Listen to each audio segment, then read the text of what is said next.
Bismillahirrahmanirrahim. Assalamualaikum warahmatullahi wabarakatuh.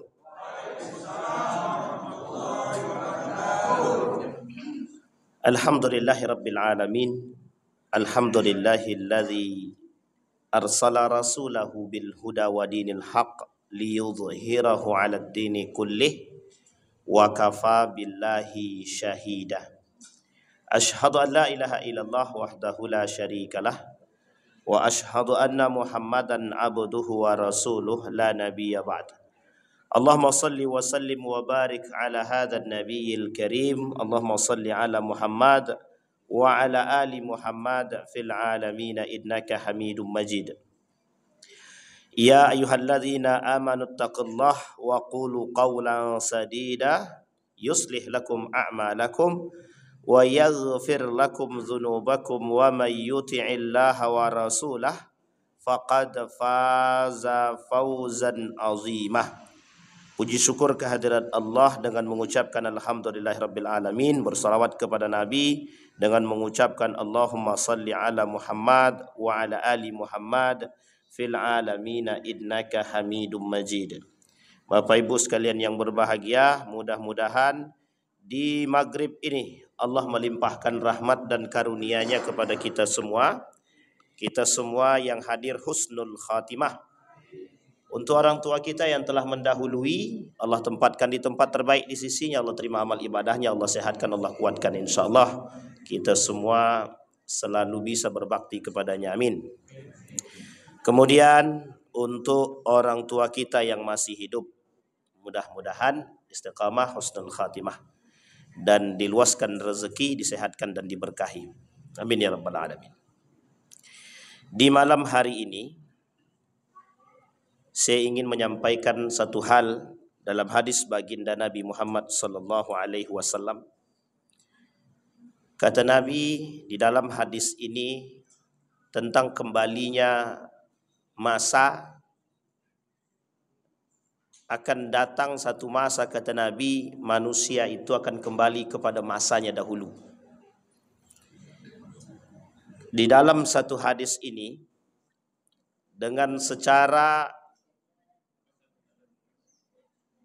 detail Nabi mengatakan begini: la taqumus sa'ah, tak akan terjadi hari kiamat, hatta taribu, sampai kata Nabi, ala ya'tu nisa'i dausin ala dzil khalasati wa dzul khalasati taghiyatu dausin allati kanu ya'buduna fil jahiliyah. Tidak akan terjadi hari kiamat sampai wanita-wanita itu, ini mohon maaf ibu-ibu, ini agak sedikit sensitif karena bahasanya begitu. Gimana membahasakannya ya? Sampai, ini minta maaf betul, pantat wanita-wanita jalang dari suku Daus bergoyang-goyang di atas Zul Khalasah. Sedangkan Zul Khalasah itu berhalanya suku Daus yang dahulu mereka sembah di masa jahiliyah. Sampai di sini bisa dipahami Bapak Ibu? Dalam riwayat yang lain kata Nabi, ini juga hadis yang sama, an Abi Hurairah radhiyallahu anhu qala Rasulullah sallallahu alaihi wasallam, mana'atil iraqu dirhamaha wa qafizaha wa mana'atis syam mudiyaha wa dinaraha wa mana'at Misr irdabbaha wa dinaraha wa uttum min haitsu bada'tum wa uttum min haitsu bada'tum wa uttum min haitsu bada'tum. Kita terjemahkan. Dari Abu Hurairah radhiyallahu berkata, sahabat Nabi, Irak akan menahan dirhamnya. Irak itu kota, negara Kufah sekarang. Namanya Irak, yang dulu Kufah sekarang Irak. Irak akan menahan dirhamnya dan takarannya. Syam menahan mudnya dan dinarnya. Syam itu Damaskus. Suriah atau Syria, Yordania, Libanon, Palestina, Yerusalem, Israel masuk tak? Sebelahnya sedikit. Ini kalau udah Israel lain cerita nih. Ini negara-negara yang masuk dalam kawasan, kalau bahasa Jawanya Karasidenan. Kalau bahasa sini namanya Karasidenan. Jogja, Solo, itu Karasidenan itu kan begitu. Nah dalam kajian ini, Syam itu Damaskus tersebut masuk salah satunya adalah Yordania, Libanon, kemudian Damaskus, Syria dan lain sebagainya. Kemudian Mesir menahan timbangannya dan dinarnya. Kalian akan kembali seperti kalian mulai. Kalimat yang diulang sebanyak 3 kali. Kalian akan kembali seperti kalian mulai atau sedia kala. Kalian akan kembali seperti sedia kala, kata Nabi. Kalian akan kembali seperti sedia kala. 3 kali. Imam Nawawi dalam kitabnya Al-Minhaj berkata, pengulangan kalimat tersebut sebanyak 3 kali menunjukkan sesuatu yang sangat-sangat urgent. Urgent itu berbeda dengan penting. Ada penting, ada urgen. Kira-kira mana yang lebih berbahaya? Yang lebih sensitif? Yang urgen atau yang penting? Yang urgen. Urgen ini di atas penting sedikit. Kalau bahasa Imam Ghazali namanya doruri. Mana yang doruri, kemudian mana yang hajiat, mana yang doruriyat, mana yang hajiat. Mana yang doruriyat, mana yang hajiat, mana yang tahsiniat. Kata Imam Al-Ghazali, doruriyat itu urgensi. Yang paling penting. Yang paling, kalau bahasa gaul kita sekarang nih, mana yang paling primer. Sekunder atau primer itu? Primer. Itulah pokoknya. Di antara yang paling penting. Yang kedua, kata Imam Al-Ghazali ada namanya hajiat, kebutuhan. Di atas kebutuhan itu ada yang lebih dibutuhkan itu. Contohnya rumah. Rumah itu masuk dalam kategori doruri. Makan doruri, minum doruri. Tapi lain daripada itu masuk hajiat. Contoh punya motor, sepeda, itu masuknya hajiat. Kemudian ada namanya tahsiniat. Yang tahsiniat ini yang tak terlalu penting tapi ya cukup untuk dimiliki juga nggak ada masalah. Artinya kalau tidak ada itu tetap masih bisa jalan. Tapi kalau tak makan, tak minum dia mesti mati. Kalau dia tak berpakaian dia agak susah. Ini yang paling penting tadi. Makanya bahasanya urgen. Kata Imam An-Nawawi dalam kitab Al-Minhaj itu urgen tadi pengulangan 3 kali dalam kalimat tersebut sangat sensitif dan sangat berbahaya. Yaitu kata Imam Al-Ghazali manusia akan benar-benar kembali kepada masa jahiliyah. Manusia akan benar-benar kembali pada masa zaman dahulu kala. Sekarang kita lihat apa yang dimaksud kembali kepada sedia kala. Terjadi perdebatan di kalangan para ulama. Al-Qurtubi, Abul Abbas Al-Qurtubi 656 Hijriah dalam Mufham berkata, kembali seperti sedia kala yang dimaksud adalah orang-orang akan melakukan kerusakan seperti yang dilakukan oleh Bani Israel pada masanya. Kerusakannya, terjadinya perpecahan dalam agama dan agama ditinggalkan. Seperti hadis Nabi yang lain. Kata Nabi dalam hadis yang lain, agama itu bukan jadi sorotan. Sampai bisa dikatakan dalam hadis yang lain itu, wadinuhum danani rahum, wadarahimahum. Agama mereka itu bukan lagi Islam, tapi agama mereka adalah dinar dan dirham. Sekarang udah kelihatan belum? Agama itu dinar dirham. Ibu-ibu udah lihat belum kalau agama itu adalah duit? Sudah nampak? Kalau sudah nampak hati-hati, kiamat berarti. Ibnu Hajar Al-Asqalani 852 Hijriah dalam kitabnya Al-Fath berkata, kembali seperti sedia kala yang dimaksud oleh Nabi dalam hadis dia, kembali kepada masa jahiliyah. Sekarang jahiliyah itu apa? Kita terjemahkan dulu. Dulu saya pernah sampaikan kalau tak salah di sini. Jahiliyah itu adalah masa yang tidak beradab. masa yang tidak berperi kemanusiaan. Manusia yang tidak punya adab, tidak punya akhlak, tidak punya segalanya. Tapi dia punya duit pusat, cuman duit aja. Tapi dia punya kekuasaan, cuman itu saja. Maka kalau orang tidak punya ilmu, tidak punya akhlak, tidak punya adab, hancur lebur aja. Kaya-kaya, miskin-miskin. Makanya sistemnya yang saya sebut kemarin, ada namanya konglomerasi. Dalam jahiliyah itu sistemnya konglomerasi. Mana kabilah paling kuat akan selalu berkuasa sampai kiamat. Kecuali sistem itu sudah berubah. Sama sistem dinasti itu juga begitu. Sistem dinasti itu sistem yang tak bisa kita pegang. Sistem dinasti itu akan merusak.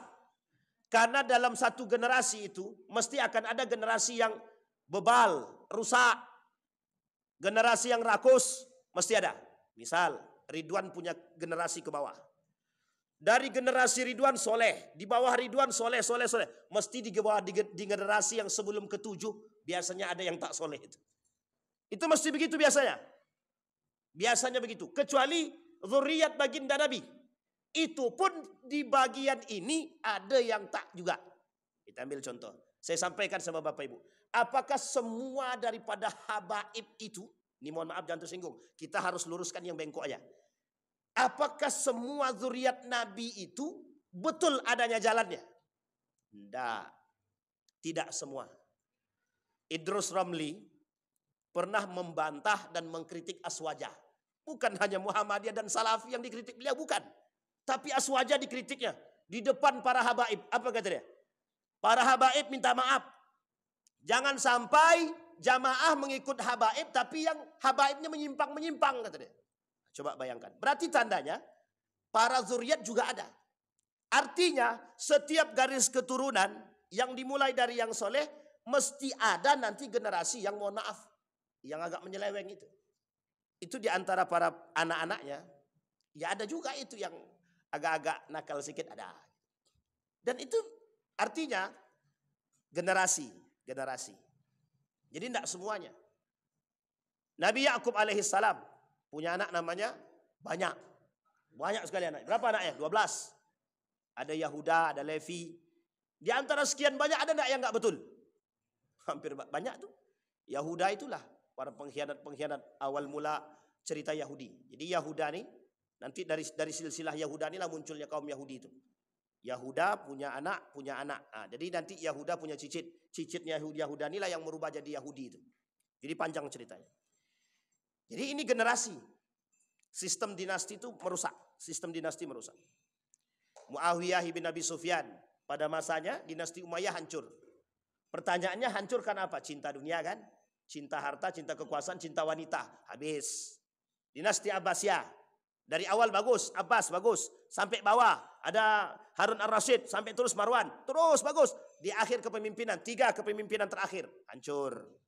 Andalusia dihancurkan. Turki Utsmani 3 fasa terakhir masih dari saudara dan kerajaan masih dalam lingkaran kerajaan Turki Utsmani.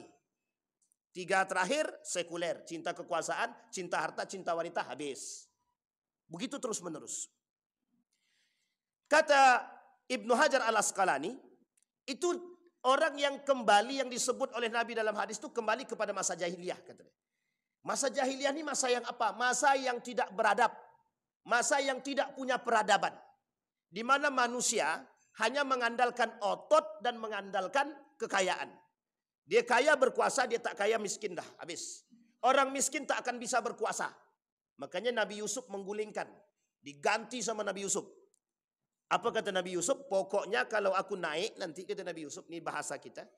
Itu dirubah sama Nabi Yusuf. Dilalah Nabi Yusuf jadi bendahara negara.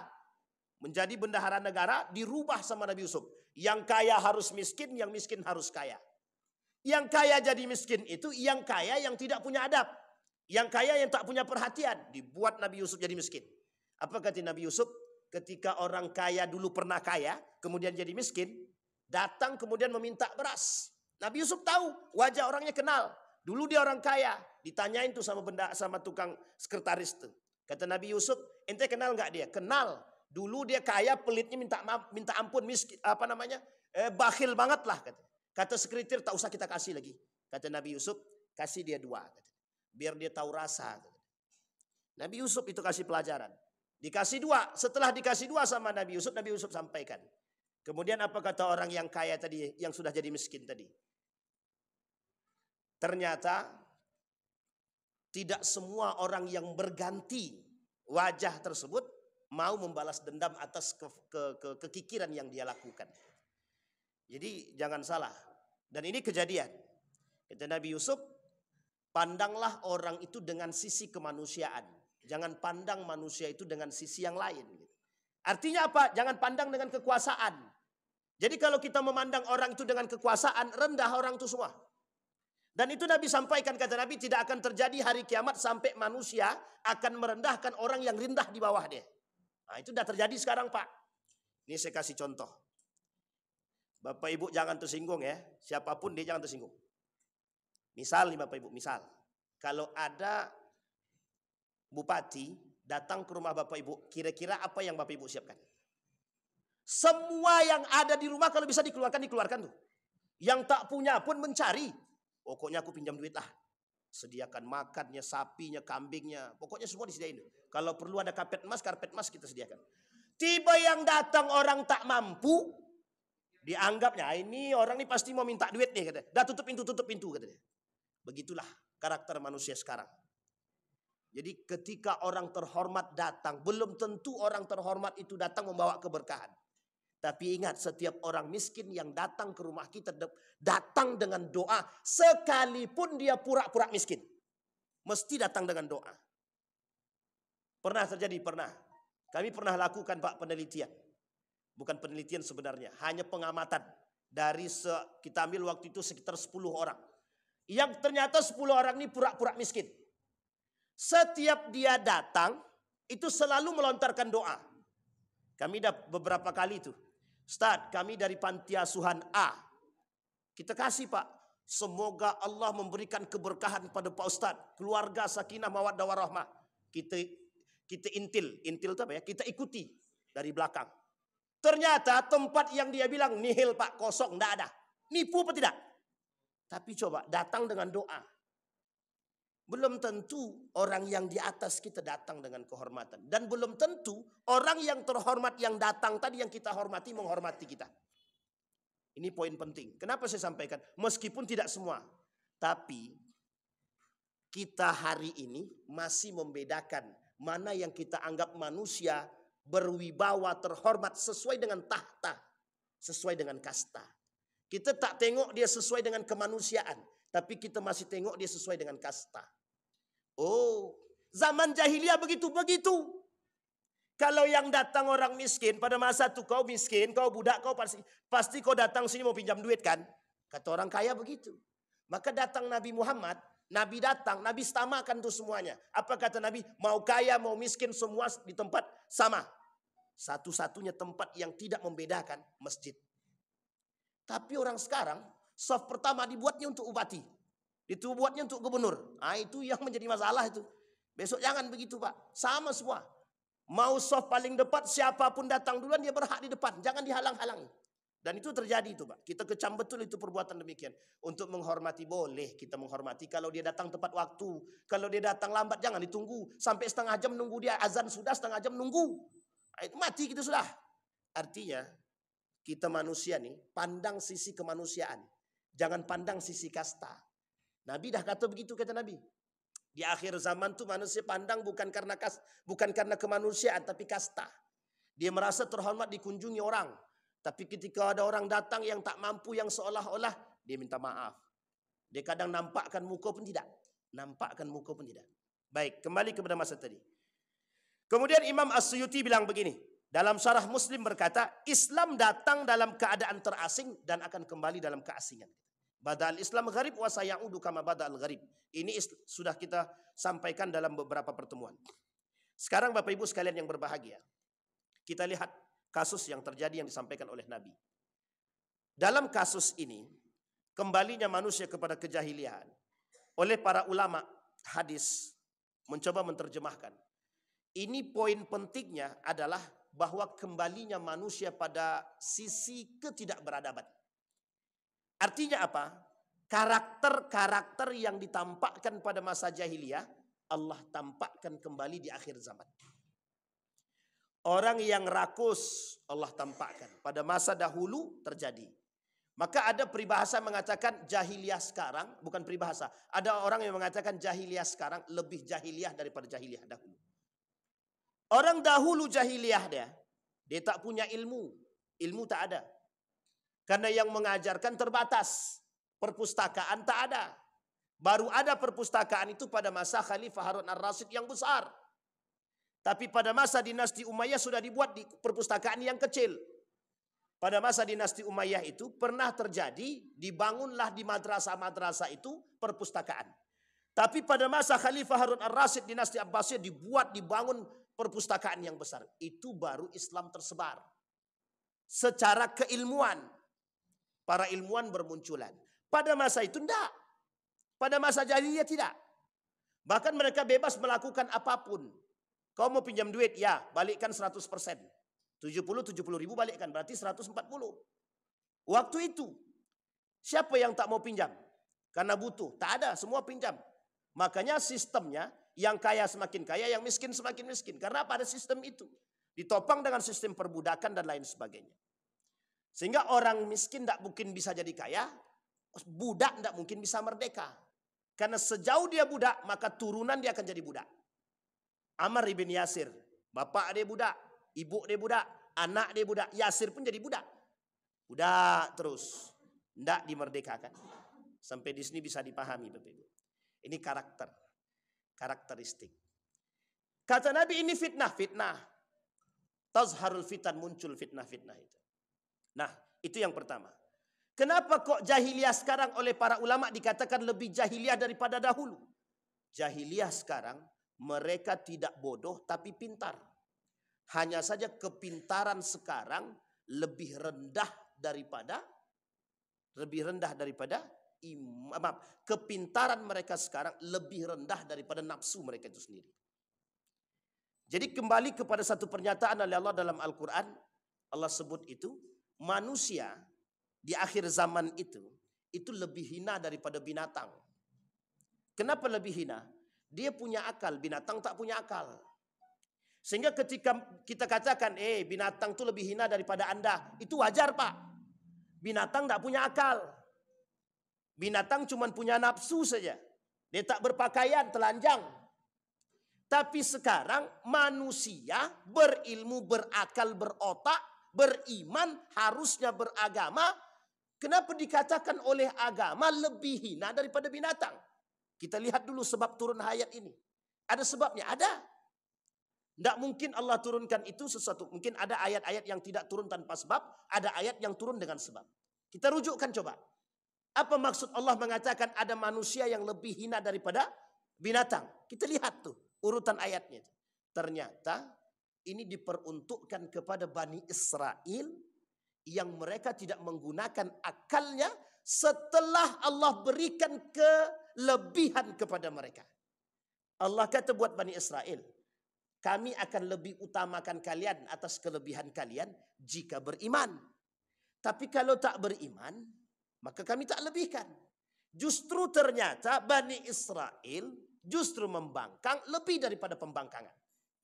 Sehingga apa yang tak mereka lakukan? Mereka lakukan perzinahan, minum.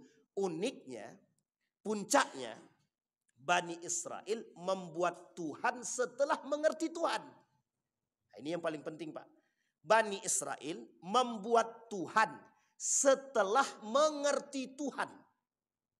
Bisa dipahami kalimat ini?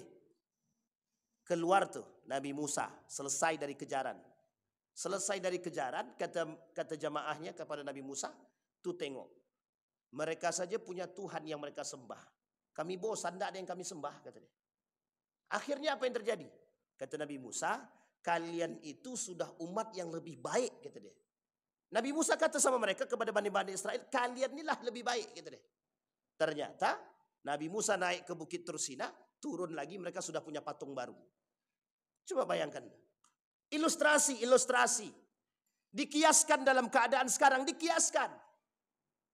Tuhan yang kita sembah tak nampak, Allah.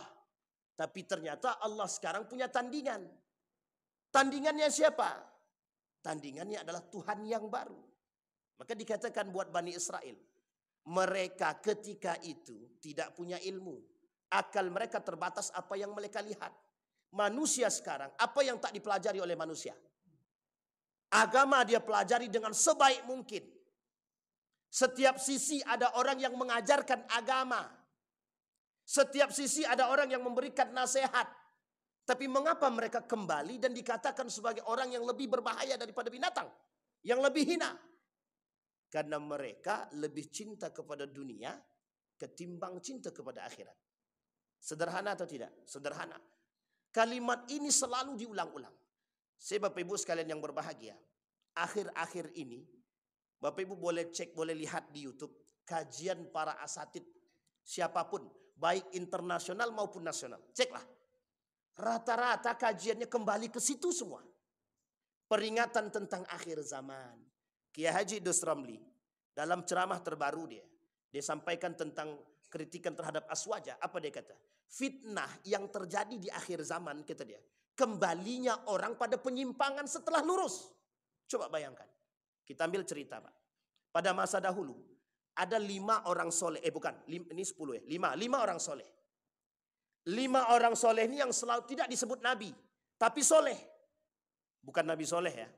Mengajarkan agama dan tauhid yang baik kepada jamaah. Satu ketika, satu persatu di antara mereka yang 5 orang soleh ini meninggal, Pak. Mati. Dicabut oleh Allah, dimatikan oleh Allah. Tersisa 1 orang.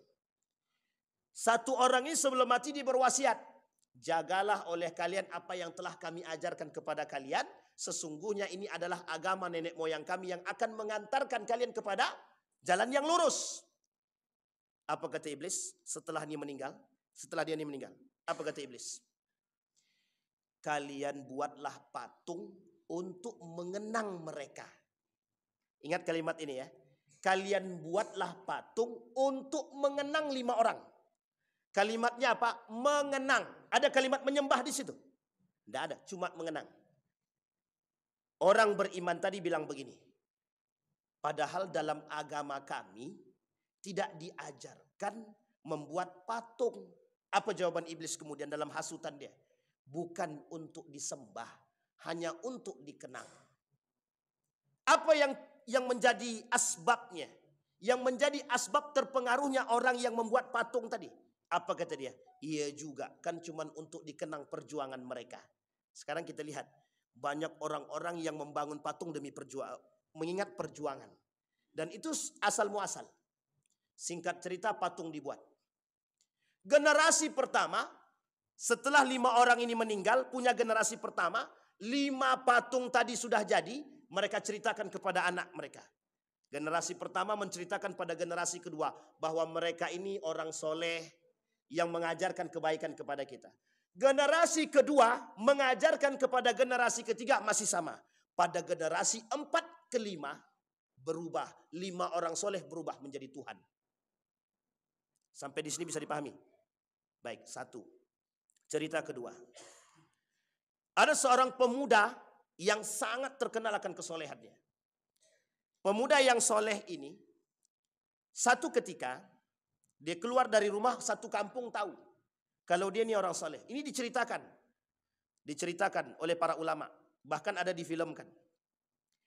Dia keluar dari rumah, kemudian di tengah perjalanan bertemulah dengan seorang pemuda masyarakat biasa, kemudian bilang begini, kami ingin menyampaikan kepadamu sebagai orang yang ahli agama bahwa di sana masih ada orang yang menyembah pohon. Ini sering kita temukan. Kata pemuda tersebut, masa iya? Iya. Pergilah ke sana. Balik ke rumah diambil kapak. Setelah ambil kapak dia pergi menuju tempat yang dikatakan. Di tengah perjalanan iblis merubah wujud menjadi manusia. Apa kata iblis? Kau tidak kemana? Aku mau hancurkan pohon itu yang disembah manusia. Yang disembah manusia. Apa kata iblis? Mereka kan tak mengganggu dirimu. Biarkan mereka menyembah patung. Biarkan mereka menyembah pohon itu. Kan mereka tidak mengganggu dirimu. Tidak bisa. Pokoknya mereka itu tidak boleh menyembah. Kalau mau kaya minta sama Allah. Jangan minta sama manusia. Jangan minta sama pohon. Syirik. Kata dia. Kata pemuda nih. yang tadi dikenal sebagai orang yang saleh. Apa kata iblis? Kalau gitu saya kasih tawaran kedua. Baliklah dirimu ke rumah. Setiap pagi kau akan temukan di bawah bantalmu 2 dinar. Setiap pagi. Pemuda yang tadi, posisi dia memang bukan orang yang mampu betul. Terbayang dalam otaknya. Kalau seandainya 2 dinar, itu bisa ngapain? 2 dinar itu 1 dinar sekarang 2,5 juta. Berarti kalau 2 dinar berarti sekitar 5 juta. Setiap hari. Orang kaya mana yang enggak berpikir, orang mana yang enggak berpikir 5 juta per hari? Per hari 5 juta. Akhirnya kepikiran, Pak. Balik dia, apa kata dia sama iblis tadi? Betulkah apa yang kau? Tapi dia tak tahu kalau ini iblis. Kata iblis tadi, betul. Saya bersumpah, kata dia. Balik dia. Hari pertama ditemukan 2 dinar, Pak. Sampai 7 hari dia dapat. Hari berikutnya tak dapat lagi. Ngamuk dia, Pak. Ngamuk dia, balik ke tempat pohon tadi, dibawanya kapak tadi. Kata iblis tadi, kau ngapain? Mau menghancurkan pohon itu lagi? Silahkan kau hancurkan, aku lawan, kata dia. Kemudian kalah nih laki-laki ini, Pak. Yang tadi dianggap soleh kalah. Apa jawaban iblis? Waktu kau datang pertama kau cinta kepada Allah. Kau ikhlas menghancurkan itu karena Allah. Sekarang kau datang bukan karena Allah. Tapi kau datang karena dinar, kata dia. Sekarang perhatikan baik-baik. Kalimat dan cerita ini kira-kira sejalan dengan manusia sekarang atau tidak? Jangan pas-pas saja, Bang. Pas itu, siapa tuh pas itu? Pas ya, Pak. Apa yang dimaksud? Yang dimaksud. Begitulah model, Pak. Sampai dikatakan oleh Kiai Haji Idrus Ramli tadi, penyimpangan yang terjadi itu bisa saja disebabkan bukan pada generasi pertama, kedua, dan ketiga. Tapi bisa jadi pada generasi yang keempat, kelima, keenam. Maka kata beliau, saatnya kita menjadi manusia yang wasatiyah. Apa maksudnya wasatiyah tadi? Nabi sebutkan dalam Al-Quran, dan dalam hadisnya kata Nabi. Bahkan kata Nabi begini, la taghlu fi dinikum. Jangan kalian berlebihan dalam beragama. Yang dimaksud jangan berlebihan dalam agama, kata para ulama hadis, orang yang melebih-lebihkan daripada apa yang dimaksudkan oleh Nabi.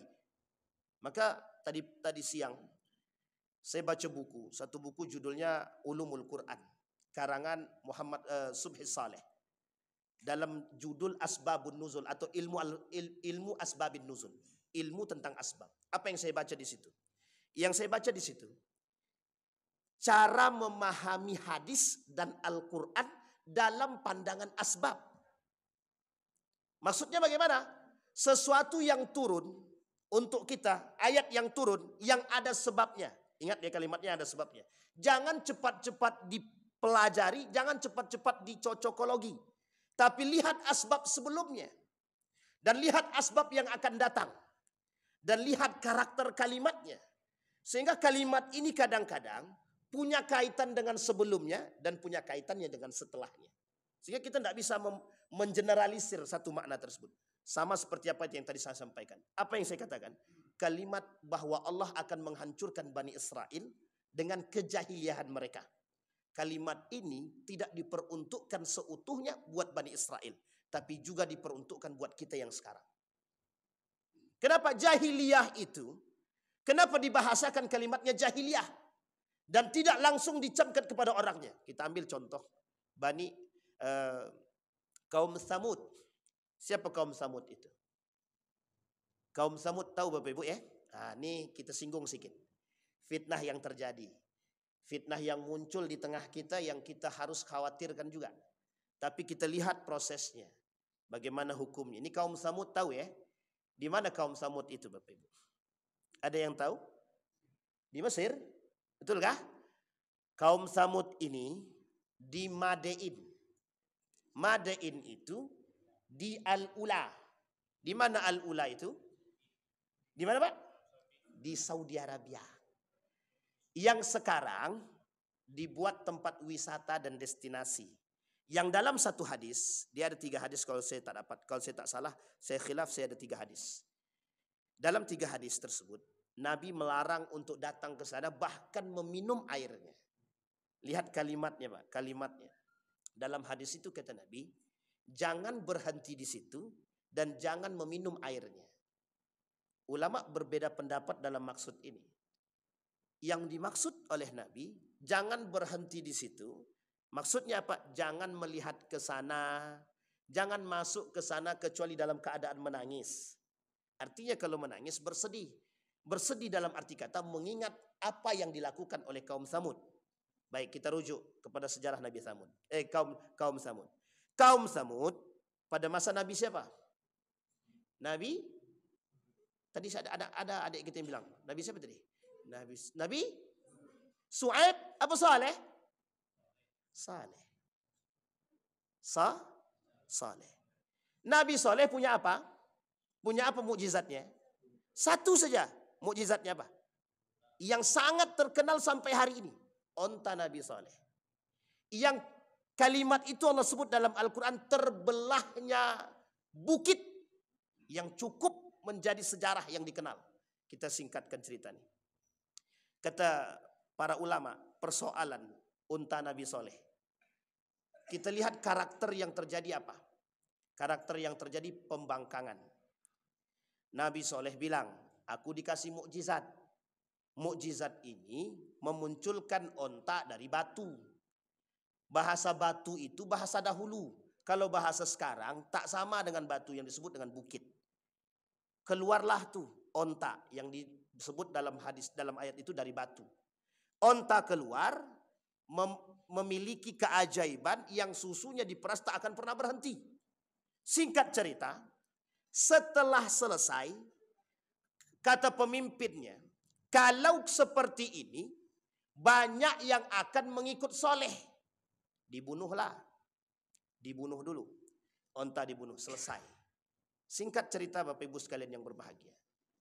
Dimasukkan dalam sejarah pembangkangan tersebut. Kita lihat alurnya. Siapa mereka? Dari silsilah siapa mereka? Dari orang mana mereka yang selalu melakukan pembangkangan ini? Begini cara Allah mengingatkan. Ya, kenapa Allah ulang sejarah-sejarah kaum-kaum yang begitu tidak suka dengan Nabi. Yang selalu membangkang kepada Nabi. Yang selalu tidak atau membelok kepada Nabi. Yang selalu melakukan penyimpangan dari Nabi. Siapa mereka? Apalagi sekarang Nabi tak ada. Nabi tak ada. Siapa yang meluruskan kita? Yang meluruskan manusia di akhir zaman cuma satu. Siapa mereka? Ulama. Yang mana? Ulama yang saleh. Yang soleh itu yang gimana? Yang disebut oleh Ali bin Abi Thalib ulama'ur rabban. Ulama yang takut sama Allah. Laisal alim bikasratir riwayah walakin al-alim bikasratil khasyah. Orang alim itu bukan karena banyak riwayat, tapi orang alim karena banyak ketakutan kepada Allah. Ada alim yang tak takut sama Tuhan? Ada enggak orang alim tapi tak takut sama Tuhan? Ada orang alim yang tak takut dengan Tuhan. Alim lisan dia, tangan dia mencari. Alim lisan dia, tapi hati dia tidak. Kata Umar, alim lisan dia, jahil qalbuhu. Hati dia ni jahil. Apa arti yang hati jahil tadi? Hati yang rusak.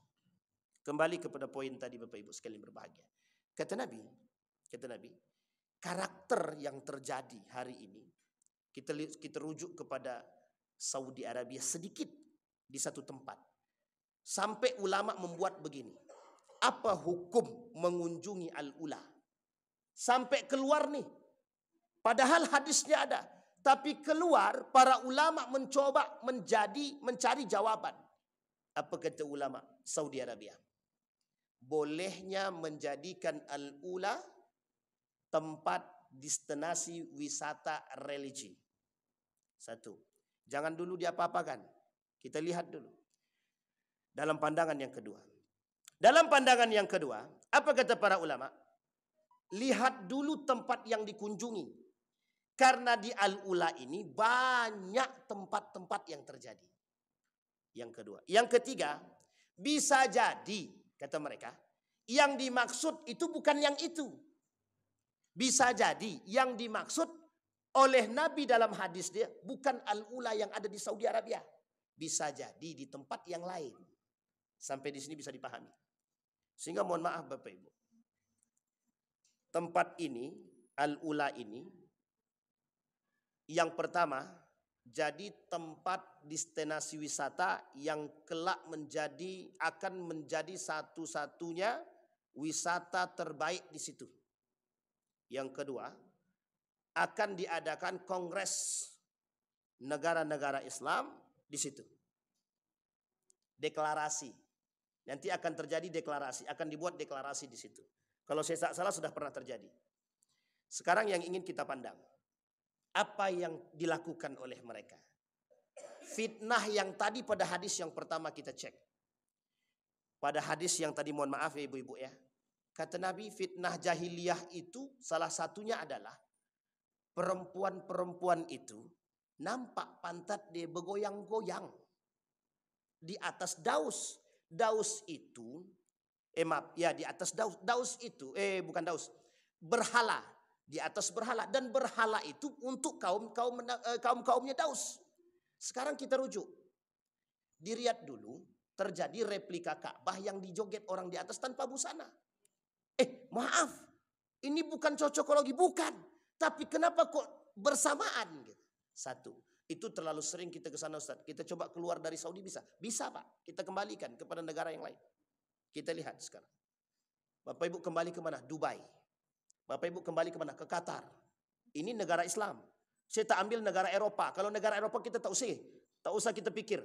Kenapa kita tak usah pikir? Memang itulah yang dia buat. Mohon maaf cakap ya, kita kalau mau sensitif-sensitifan, itu dah jelas tuh. Tinggal tunggu murkanya Tuhan itu. Tinggal tunggu kasih azab, batu dilempar hancur kan gitu. Karena kita tahu kekafiran dan kekufuran mereka. Ini muslim Pak, negara muslim. Sekarang tidak usah jauh-jauh, kita rujuk ke negara kita. Kita kembalikan, fitnah mana yang tak terjadi? Kalau dibahasakan, perempuan tadi berjoget, nampak auratnya di hadapan berhala-berhalanya daus. Sekarang kita cek. Di mana tempat ada pengajian, di dalam pengajian ada joget-jogetan, ada biduannya. Sama enggak kiasan itu? Sama. Betapa cara mereka menginjak Tuhan daus tadi. Cara perempuan-perempuan ketika itu diceritakan oleh Nabi. Apakah Nabi tahu cerita itu? Nabi dapat ilham dari Allah untuk mengatakan hal demikian. Nabi tak hidup pada masa daus. Nabi tak hidup. Tapi bagaimana Allah mengilhamkan kepada Nabi tentang pengetahuan yang terdahulu. Artinya kata Nabi, kembali masa itu. Nabi ingatkan kepada sahabat ketika itu dengan orang-orang muslim yang hadir. Singkat cerita, kalimat ini disampaikan oleh para sahabat turun-temurun sampai ke kita. Artinya kita kan harus sadar. Harus sadar. Keadaan yang sekarang kita hadapi, itu keadaan yang sekarang berada sama persis seperti apa yang terjadi. Maka mohon maaf, kalau kita katakan kembalinya masa jahiliyah, apa yang tak ada sekarang Pak? Masalah khamar. Khamar apa yang tak kita temukan sekarang? Masa jahiliyah dahulu, khamar itu jelas. Minuman yang memabukkan itu tradisional semua. Tua. Kalau sekarang tak semua merek apa yang secanggih. Harganya sampai miliar pun ada. 1 tetes 100 juta. Ada. Minuman khamar, 1 tetes harganya 100 juta. Apa nama mereknya? Saya tak tengok Pak Sarno ya. Siapa tahu ada yang tahu mereknya. Saya pun lupa. 1 tetes kata kawan saya. Apa Bu mereknya Bu? Ibu lebih tahu pula daripada. Bahaya. 1 tetes. Kawan saya telepon kawan saya di Jakarta itu. Dia sebut nama tapi saya lupa. 1 tetes saja. 1 tetes kata dia. 1 tetes maksudnya itu 1 gelas kecil itu. Itu harganya 100 juta. Itu minuman khamar. Iya. Sekarang di sini sudah buat banyak betul khamar itu. Contohnya apa? Ya ganja semuanya itu. Narkoba, ganja, ekstasi, nikotin. Jangan pura-pura enggak tahu Bang. Pokok sabu-sabu, semua masuk. Artinya, kata Nabi fitnah itu apa yang tak terjadi? Yang ingin dikatakan dalam hadis Nabi ini, hei umat mukmin, kalian kembali ke jahiliyah. Kapan sekarang? Nih akhir zaman, kalian dah kembali. Kita sekarang nih, posisi tak ada yang satu pun yang tidak. Dari sekian banyak hadis, 260 lebih hadis tentang fitnah akhir zaman. Tak ada satu pun yang tak terjadi. Tidak ada satu pun. Hampir semua hadis terjadi. Apa yang tak terjadi? Perempuan bergoyang tanpa busana. Sekarang saya tanya, di mana yang tak kita temukan? Dalam pernikahan, itulah yang diharapkan. Bahkan kalau tidak ada biduan dalam acara nikahan, serasa nikah ini tak sempurna. Ya Allah ya Rabbi. Kalimat ini sejalan dengan Nabi. Kata ini perempuan yang disebut adalah biduan. Kata Nabi, kata hadis dan Nabi dalam hadis. Tak akan terjadi hari kiamat sampai biduan-biduan itu bergoyang-goyang, kata dia. Berbiduan itu siapa? Biduan itu yang kita undang perempuan-perempuan untuk berjoget. Di atas mana? Di atas panggung. Di hadapan siapa? Di hadapan semua. Sampai muncul satu hukum. Apa hukumnya perempuan yang bukan muhrim berjoget di hadapan laki-laki yang bukan suaminya? Apa bu? Ibu-ibu, apa hukumnya perempuan berjoget di hadapan yang bukan suami dia? Kalau mau pakai ekstrim, haram. Ini pernah saya sampaikan di salah satu tempat di Pekanbaru. Besoknya dikirimnya saya langsung dikirimnya video mereka joget. Setelah saya katakan haram, besoknya datang. Apa kata dia? Ini Ustadz, tengok nih video kami sedang berjoget. Ada Ustadz yang membolehkan, kata dia. Saya bilang, memang dilawannya betul saya. Besoknya saya tak diundang lagi. Saya tahu tempat itu. Dan ada abang kita yang hadir malam hari di tempat itu. Tak diundangnya lagi Pak. Alhamdulillah saya bilang. Lepas tanggung jawab saya. Coba bayangkan. Kita dilawannya dengan hal demikian. Apa kata dia? Kita katakan perempuan sadar dirilah. Jangan berjoget di hadapan yang bukan muhrim kita. Tapi kemudian apa kata? Saya haramkan. Kita kata ada ulama yang mengharamkan. Ada ulama yang mengharamkan. Ada. Haram. Tapi kata dia ada ulama yang membolehkan. Dia pakai ulama yang membolehkan. Saya tak kisahkah kalau dia nak buat dia pakai dia ulama yang membolehkan, saya tak kisah. Kenapa saya tak kisahkan? Yang jelas saya dah sampaikan apa yang saya sampaikan. Kenapa saya tak sampaikan yang boleh? Kalau saya sampaikan yang boleh, semua orang berjoget. Kapan itu? Tengok 17 Agustus itu. Itulah masanya itu Pak. Makanya mohon maaf Bapak Ibu sekalian yang berbahagia. Kita sedang diserang dengan masa jahiliyah kedua. Jadi tolong Bapak Ibu sekalian yang berbahagia. Perkuat iman akidah. Perkuat jaga agama kita. Jaga betul diri kita. Tak ada tempat. Sekarang kita semua keselamatan tergantung pada diri kita. Di mana-mana negara Islam sekarang megah, begitu megah. Kita tak tahu ke mana kita hendak berkiblat sekarang. Sampai-sampai ada pernyataan dari seorang ulama. Kalaulah di tempat Madinah dan Makkah, tempat yang begitu suci, pun bisa ternoda kemana kita hendak menghadap. Ini bahasa puisi sebenarnya yang dia sampaikan. Artinya dia kata, begitulah kekhawatiran diri seorang ulama di akhir zaman tentang kembali kemanakah kita. Yang kita takutkan kelak itu menjadi poin daripada ketakutan kita. Mudah-mudahan kita semua istiqamah. Kalau ada salah saya minta maaf, tolong yang salah-salah itu disampaikan. Agar kita bisa sama-sama mengambil kebaikan daripada setiap apa yang kita sampaikan. Mudah-mudahan kita istiqamah dalam kebaikan dan ketaatan. InsyaAllah kita tetap husnul khatimah. Amin ya rabbal alamin. Fa'tabiru ya ulil absar la'allakum tuflihun. Assalamualaikum warahmatullahi wabarakatuh.